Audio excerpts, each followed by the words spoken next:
There are two branches of social care, adult and children's. They are also known as social services. They do incorporate individuals with a number of qualifications within different areas of expertise, but broadly speaking, they are called social workers.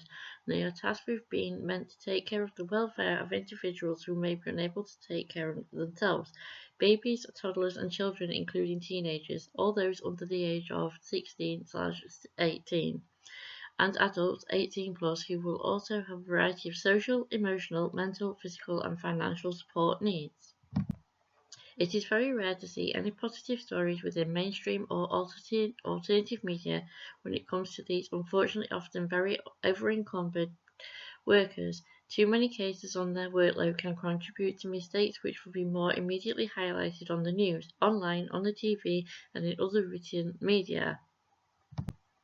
Anyone who's been on the receiving end of involvement with adult and/or children's social care workers knows what an uphill nightmare roller coaster it can be, because a lot of children adults can slip through the cracks.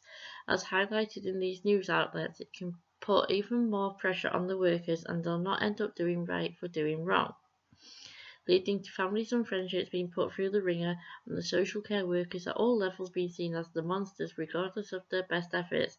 They do all get lumped in with the few actual monsters who work within the social care organisation when a vulnerable person, be it a child or adult, comes to harm or dies. I am giving as objective an opinion as I personally can, despite being very much inclined to agree with the negative portrayal of these people who are actually also mostly human. No, I do not like social care workers. Yes, I am biased against all but a very, very select few of them. I personally do feel they contribute to ruining the lives of and influencing the end results of every case they work on. I believe them to destroy the characters of a lot of people who may not have started off in any ways as being as monstrous as the social care workers come across. I'm not saying it isn't an incredibly hard job for a social care worker, just as much as it will be for the families on their caseloads. They often have more help to be able to move on after those families have been destroyed. I have met, I believe, only one nice social worker. I am not saying I have never met any others who have had nothing to do with having contributed to destroying families who'd not actually deserved it, just that I met one that personally had helped create a group that helped save my life in a very dark post-breakup time of my life, and I'm grateful to her for all that she and the group have done for me since I joined it in 2011. It's helped me at times to continue to stay strong throughout everything I've gone through and continue to go through, and she and it will always mean the world to me for everything and everyone good I met because of it.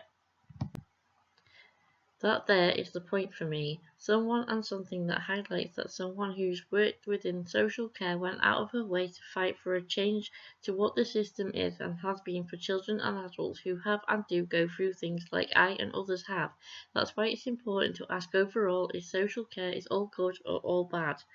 And now I will hand that question over to you to answer for yourselves. Thank you for having watched my video and I'll see you all soon. Love, Lou.